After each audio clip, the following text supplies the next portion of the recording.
Personalidade sobre a qual a gente vai falar nesse vídeo, gente, é um cara chamado Friedrich Flick, que conseguiu a façanha de se tornar rico duas vezes, se tornar não só rico, mas o homem mais rico da Alemanha duas vezes, durante e depois da Segunda Guerra Mundial. Ele nasceu em 10 de julho de 1873 de pais fazendeiros, na província de Siegerland. Ele se formou no exército e logo depois disso entrou para o Colégio Cologne, onde ele se formou em economia e administração de negócios, em ambas as coisas, o que era raro na época. Depois de se formar no colégio aos 24 anos, em 1906, ele conseguiu um emprego em seguida em uma empresa industrial na cidade onde ele morava mesmo. Me falha a memória do papel dessa empresa, pode ter sido carvão, pode ter sido ferro. De qualquer maneira, ele conseguiu um emprego bem simples como escrituário. E pra você ver como é que o cara tinha cabeça, depois de apenas 8 anos ele já era parte da board de diretores da empresa. Ele já tinha um poder de decisão grande na empresa. Isso foi em 1913, 7 ou 8 anos mais ou menos depois de ele entrar na empresa. Em 1913 mesmo, depois de entrar na board de diretores, ele pediu demissão e foi transferiu, foi para outra empresa em outra cidade, uma empresa que trabalhava com metal, a Charlottenhut, que o nome provavelmente está errado, a minha pronúncia provavelmente está errada, o nome vai aparecer aqui em cima no vídeo. Onde o crescimento econômico dele realmente começou. Na Charlottenhut ele também era um diretor, fazia parte da board de diretores da empresa, e ele se usou dessa posição privilegiada dele para fazer dinheiro para ele mesmo, além do seu salário como diretor na empresa. Por exemplo, ele comprava empresas por um preço muito superior ao valor real delas, mas ele estava envolvido nessas empresas e acabou ganhando um lucro extra. E se usando de truques desse gênero, ele conseguiu ganhar muito dinheiro durante essa época. Ele começou a investir em ações e interesse em outras empresas e foi expandindo sua influência sobre outras empresas e assim construindo seu império. O ponto decisivo mesmo desse desenvolvimento dele foi quando ele conseguiu se tornar o dono majoritário de uma produtora, de uma empresa que trabalhava com aço. O nome dela vai aparecer aqui em cima, não vou nem tentar falar o nome. E ele começou a comprar ações dessa empresa em 1926 e fazia isso de forma indireta, de forma silenciosa, por meio de strawman, que é um termo americano que significa homem espalha. São pessoas fachadas que compravam as ações no nome delas, mas que no final de contas era por Flick. Ele começou a fazer isso em 1926 e por 1930 ele já era o dono majoritário da empresa, o dono das ações majoritárias da empresa, o que significa que ele tinha um poder de decisão maior que qualquer outra pessoa em relação à empresa e é praticamente o dono dela. E por 1930, mais ou menos, ele já era o dono majoritário das ações da empresa, o que significa que ele tinha um poder de controle sobre a empresa maior que qualquer outro dono de ações dela. Ele praticamente controlava as ações da empresa. Mas como muitos de vocês devem saber, em 1930, 1929, havia começado a Grande Depressão nos Estados Unidos com a queda da bolsa e todos os países capitalistas foram puxados para baixo junto com os Estados Unidos, que era a economia liderante do mundo na época.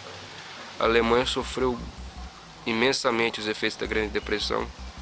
Ela sofreu com desemprego em níveis altíssimos, na desvalorização do mark, que era o dinheiro na época, que ainda é o dinheiro lá alemão, se não me engano. O dinheiro valia tão pouco que crianças brincavam com o dinheiro, faziam castelos de dinheiro, pirâmides de dinheiro com notas, pacotes de notas.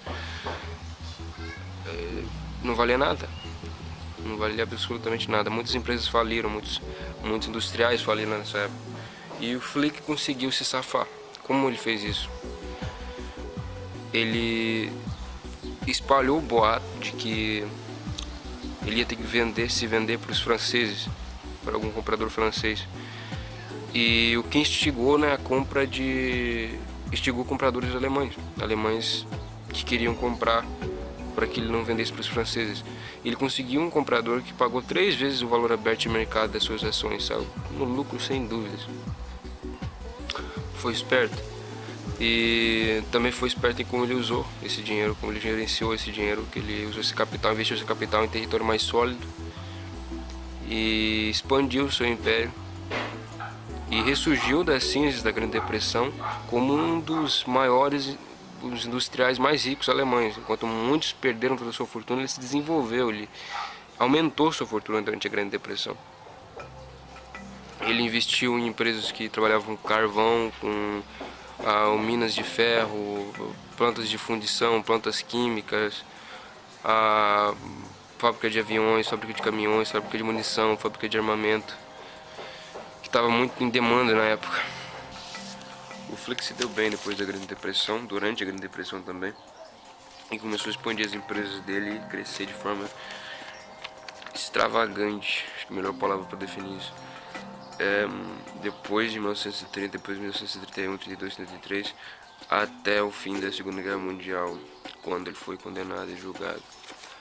Em 1933 ele se tornou um dos maiores ajudantes do Partido Nacional Socialista de Trabalhadores Alemães, do qual Hitler fazia parte e no qual ele se desenvolveu muito, por sinal. Depois disso, ele também fazia doações à SS, não dá para pronunciar o nome, vai aparecer aqui, que é nada menos, nada mais do que a guarda pessoal do Führer. E ele era meio chegado do Himmler, que era um dos maiores nazistas, vamos dizer assim, um cara que tinha uma cara grande dentro do partido nazista. Ele também fazia parte do círculo de amigos do Himmler, que era um grupo de industriais que foi organizado a mando do próprio Hitler, com o objetivo de estreitar as relações entre o partido nazista e a economia alemã. Então, os componentes desse grupo eram só os maiores industriais nas áreas que mais interessavam o partido nazista, muito mais em munição, em químicos, em armamento, em veículos do que em qualquer outra coisa. Durante a Segunda Guerra Mundial, o Flick aumentou seu império ainda mais do que antes, mas ele fez isso se usando de trabalho escravo e se usando de propriedades, se apropriando de propriedades alheias dentro do território alemão, propriedades alheias de outras minoridades, como os judeus, por exemplo, processo conhecido como arianização. Estima-se que 48 mil escravos ao todo trabalharam nas indústrias do Flick, dos quais 80% estima-se também que não sobreviveram graças ao mau tratamento que receberam. Agora, o Flick não é de todo culpado nisso, ele tem culpa, mas não é de todo culpado. Nem eram culpados totalmente os outros industriais que foram condenados no julgamento de Nuremberg. A questão é que o governo nazista obrigava empresas a adquirirem essa metodologia. Você não tinha como não aceitar o trabalho escravo. Se você negasse, muito provavelmente o governo ia dar um jeito em você. É inútil. Era inútil resistir. E o Flick não foi condenado por isso em específico, né? Não foi condenado por ter, e só por isso ter os escravos nas suas indústrias que o governo impôs nele. Só que a questão é que existem documentos que mostram que ele procurou de forma ativa aumentar o número de escravos nas suas indústrias para maximizar a produção delas. O desafio não durou para sempre para o Flick. Depois da Segunda Guerra Mundial, a Alemanha nazista perdeu a guerra e em 1945 mesmo, líderes mundiais se reuniram e decidiram que deveria haver um julgamento para incriminar os culpados de crimes contra a humanidade que fizeram parte do regime nazista, tanto líderes políticos quanto líderes econômicos. Então, lá foi Flick, junto com mais um bando de gente. E foi um julgamento extenso, extremamente complicado. Durante o julgamento, 20 pessoas foram condenadas à morte, se não me engano. 2 pessoas cometeram suicídio. O registro do julgamento, o julgamento basicamente escrito, tem mais de 10.300 páginas. A corte passou por 5 dias por semana, por 6 meses inteiros, para avaliar toda a evidência que foi dada a eles. Foi um julgamento bem justo, eu acho. Ou quase, né? Porque o Flick ficou só 7 anos, não melhor, foi condenado só 7 anos na cadeia. E ele foi condenado a mais tempo ainda de todos os industriais. Ele foi solto em 1950, 3 anos depois que foi preso. Ele foi preso em 1947, foi solto graças à decisão do comissário americano McCloy, que levantou muita discussão na época. Agora, quando o Flick saiu da cadeia, ele saiu para apenas uma fração do que seu império era, cara. Seu império na Alemanha Oriental tinha sido todo confiscado, que é 75% de tudo que ele tinha, e o resto que ele tinha na Alemanha Ocidental, os aliados obrigaram a desmantelar esse império. A política de decartelização. E agora o Flick estava longe de ser uma das pessoas mais ricas da Alemanha, coisa que ele já tinha sido no passado. Mas o Flick, cara, não desistiu. Sempre com a carta na manga, ele continuou tentando erguer sua fortuna. E ele é um cara muito esperto, como já disse, ele tinha uma visão para negócios que era uma coisa assim alienígena. E ele se aproveitou novamente se aproveitando da crise, ele se aproveitou da política de decartelização, que obrigava ele a vender boa parte das coisas que ele tinha. E bom, ele teve que vender tudo para um francês, porque não encontrou vendedores na Alemanha. E esse francês, esse comprador francês, deu para ele parte do pagamento em dinheiro que ele poderia usar da forma que ele quisesse, e dinheiro que ele tinha que reinvestir na economia francesa. Então o que obrigou ele a reinvestir parte do dinheiro fora da Alemanha, o que meio que abriu os olhos dele, hoje, porque ele começou a investir em negócios em todo o mundo, não só na Alemanha, como na França, na Bélgica, no Brasil também. E sempre investindo em coisas que ele sabia que ia trazer dinheiro para ele, porque ele tinha boa visão para negócios. Um dos negócios mais rentáveis que ele fez provavelmente foi investir na Daimler-Benz, que é uma fábrica de veículos alemã, onde ele comprou 40% de interesse nessa fábrica. Quando ele morreu, ele ainda tinha esse interesse nessa fábrica.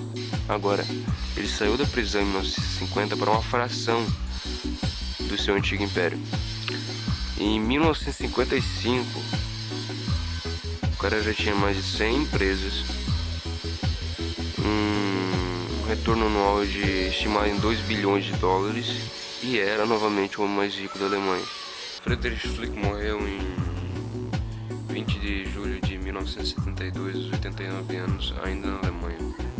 Ele deixou para trás 2 filhos, dos 3 que ele teve, um deles morreu na guerra. O caçulo mais novo foi o que tomou a posse do império do pai, Friedrich Karl Flick. Esse caçula, ele também morreu recentemente de câncer e deixou agora uma fortuna para os gêmeos que ele teve no último casamento e para 2 irmãs que ele concebeu. Olha, pai, concebeu no antigo casamento. Agora esses dois jovens gêmeos são os bilionários mais jovens do mundo. Podem se considerar os bilionários mais jovens do mundo.